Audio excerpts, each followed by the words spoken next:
Alors j'en reviens à cette question de rendez-vous avec l'histoire. C'est une formule qui peut paraître galvaudée, et surtout à propos d'une assemblée composée de minorités avec une assise électorale extrêmement faible, envisager un rendez-vous avec l'histoire peut sembler en décalage complet. Si on parle d'histoire, de nos jours, tout le monde en parle. Il suffit d'avoir vu quelques secrets d'histoire pour prendre le métronome, découvrir les dessous des jupons de l'histoire et peut-être même pouvoir trancher la guerre des trônes. Bon, peu importe, l'histoire intéresse tout le monde. En tout cas, toutes ces personnes intéressées par l'histoire, j'en suis sûr, peuvent compléter ce schéma, peuvent parfaitement développer chacune des entrées qui apparaissent dans ce schéma. Là encore, ce sont des jeux intellectuels un petit peu qui s'inspirent de différentes lectures et qui permettent de replacer l'événement législatif 2024 dans un contexte plus large, ici qui couvre schématiquement, donc de manière très simplifiée, la Ve République. Alors ce schéma n'est pas le seul, j'en ai fait toutes sortes. Le premier ayant été celui-ci, ça m'avait été inspiré par la lecture d'une histoire du 19e siècle de Barjot-Chaline et Encrevé. J'ai cité d'ailleurs l'extrait complet que j'ai récapitulé sous forme de schéma, à la lumière bien évidemment de ce qui était développé dans les quelques 600 pages de l'ouvrage.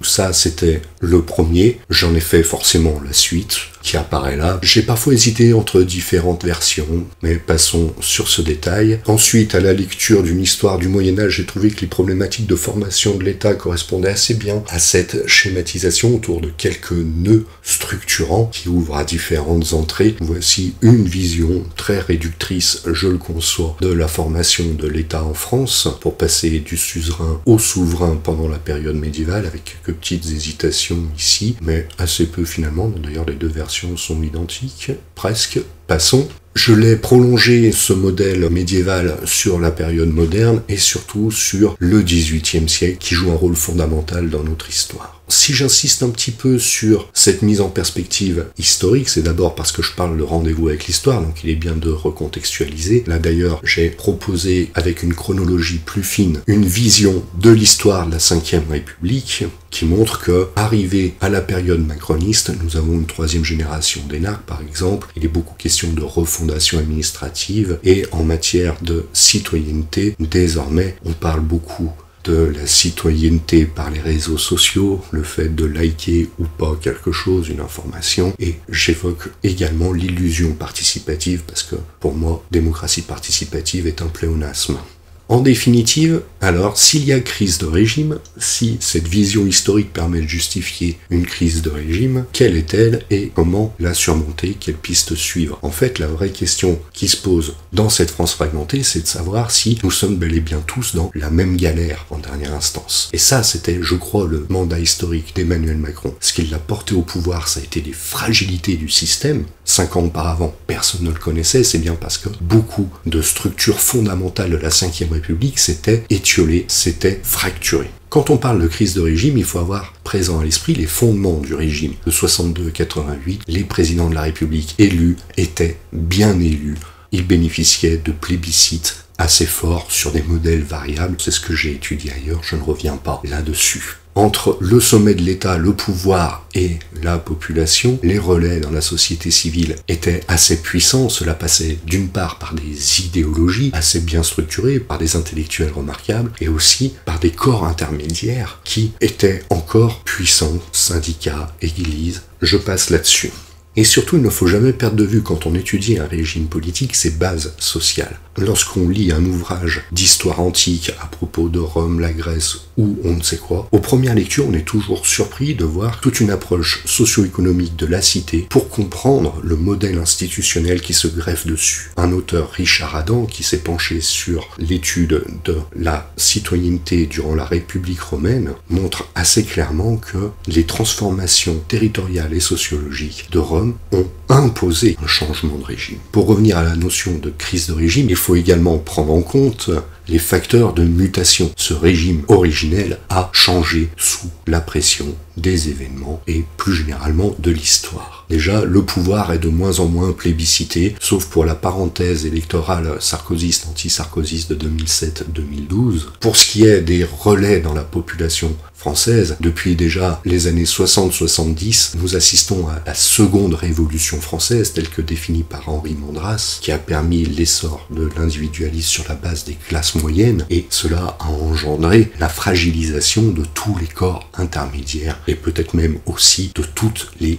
idéologies de masse. Enfin, pour ce qui est des bases, finalement, nous n'avons plus une classe paysanne et une classe ouvrière dominante dans la population française, parmi les actifs, mais des salariés. L'économie s'est tertiarisée.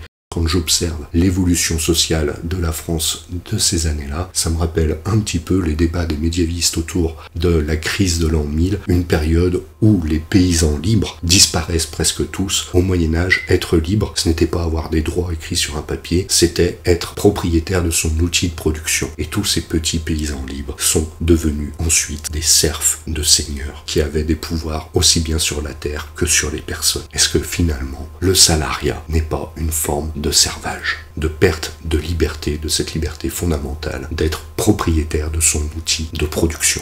Nous en arrivons à la crise de régime telle qu'elle se présentait déjà en 2017 et telle qu'elle s'est accentuée. C'est là que je suis enclin à dire qu'Emmanuel Macron n'a pas pris la mesure de ce mandat historique. Si l'on reconnaît l'existence de ce mandat historique, force est de constater qu'un certain nombre de ces initiatives ont plutôt accentué la crise de régime qu'elles ne l'ont résorbée. Typiquement, les expédients institutionnels, on ne parle même plus de 49.3, ça ne sert à rien. Ce qui était appelé autrefois par Jean-Pierre Chevènement l'énarchie, à coup sûr, c'est plutôt renforcé qu'affaibli. Pour ce qui est des corps intermédiaires, l'individualisme de singularité prôné par Pierre Rosanvallon a aussi énormément d'effets pervers dans la société et contribue puissamment à la fracturation du corps social à l'heure actuelle, et cela va avec la fragmentation idéologique, chaque prêtre de petite chapelle ayant finalement fort peu de crédibilité. Et enfin, au niveau de la base sociologique, est-ce qu'il existe encore des citoyens ou est-ce que nous ne sommes pas tous des administrés? Cela s'inscrit dans une nouvelle économie qu'on appelle l'ubérisation. À voir si il y a un lien étroit entre les deux, je l'ai mis à tout hasard. On arrive à des pistes de refondation, en fait, en contexte de crise de régime. Si les socles du régime donc sont affaiblis, il faut peut-être envisager pour le pouvoir une réforme assez profonde de la présidence de la République. J'ai étudié les présidentielles pendant longtemps, surtout les élections, mais un petit peu les gouvernances aussi qui s'en suivaient, et sans vouloir jeter le bébé avec l'eau du bain, j'ai présenté des schémas sur l'histoire de France précédemment, et à titre personnel, je suis convaincu qu'une 6e République est un contresens historique absolu. Il n'empêche, quand on pointe des dysfonctionnements de la présidence de la République, des élections à l'exercice du pouvoir, on peut difficilement de nos jours se tromper en totalité. Et peut-être certaines réformes limiteraient-elles les effets pervers de la personnalisation du pouvoir depuis un peu plus de 60 ans. Pour ce qui est des relais entre le pouvoir et la base de la société, bien évidemment, il faut avoir présent à l'esprit que la société civile joue un rôle déterminant. Là, c'est le rôle de tous et de chacun. Ce n'est peut-être pas l'État qui peut pleinement intervenir là-dessus. Il a une force d'impulsion, mais une force limitée. Un questionnement tout de même est celui de la démographie entre urbains et ruraux, non pas sur des questions quelconques de préférence politique, mais simplement je constate que les fidélités partisanes des villes durent péniblement 5-10 ans, alors que les fidélités partisanes des campagnes se comptent en décennies, voire en siècles. La conversion des campagnes du nord du Massif central au communisme rural par Marcel Cachin s'observe encore de nos jours. Alors, que penser de la conversion de certaines campagnes à l'heure actuelle au lepénisme? Est-ce qu'on pourra en observer encore les traces dans un siècle? C'est assez probable, compte tenu de la stabilité des cultures rurales par opposition à l'instabilité des cultures politiques urbaines.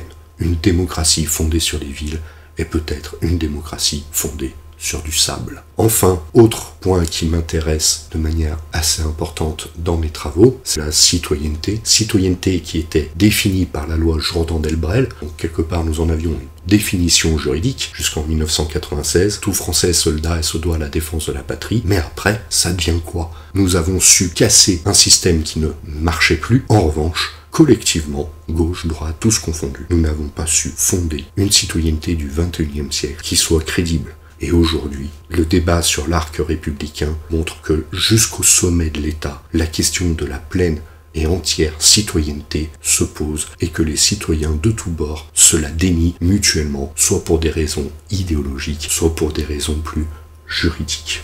Autrement dit, être à la hauteur des événements, je reviens sur ce point, cela pourrait se transcrire par ces quelques pistes assez limitées. Concernant les personnalités aptes à piloter le gouvernement, je ne me prononcerai pas là-dessus, d'autres sont bien plus performants que moi en la matière. En revanche, pour ce qui est d'un programme gouvernemental, je suis assez sceptique et je me demande si ce n'est pas l'occasion rêvée de renvoyer la balle au Parlement. Maintenant qu'il n'y a plus de majorité, finalement les propositions de loi pourraient de manière inédite l'emporter sur les projets de loi dans l'activité législative et à chaque groupe parlementaire de réussir à construire ses majorités. Le projet notamment d'abrogation de la loi sur les retraites en est une illustration. En revanche, ce qui me semble absolument prioritaire, c'est de réfléchir aux institutions. Ce temps-là de relative pause dans la transformation politique active du pays peut être un temps de recentrage sur les institutions et la communauté nationale. Alors bien évidemment, lorsqu'il est question d'établir une majorité pour une loi quelconque, une politique publique quelconque, déjà cela semble quasiment impossible. Alors avoir une majorité des 3/5 du Parlement peut sembler complètement aberrant. Néanmoins, il faut poser le problème en des termes différents, parce qu'à travers les institutions, la question c'est de savoir, par exemple, c'est quoi être citoyen français. Si nous ne réussissons pas à obtenir des majorités sur ce type de définition, de réforme, alors là, oui, la situation est bien plus inquiétante encore que ce que j'imagine. Mais autrement dit, qu'il s'agisse des modalités d'élection du président de la République, de définir le citoyen, de réinventer le citoyen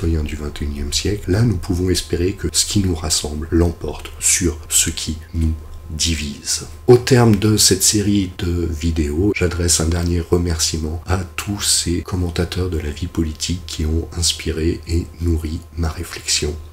Merci.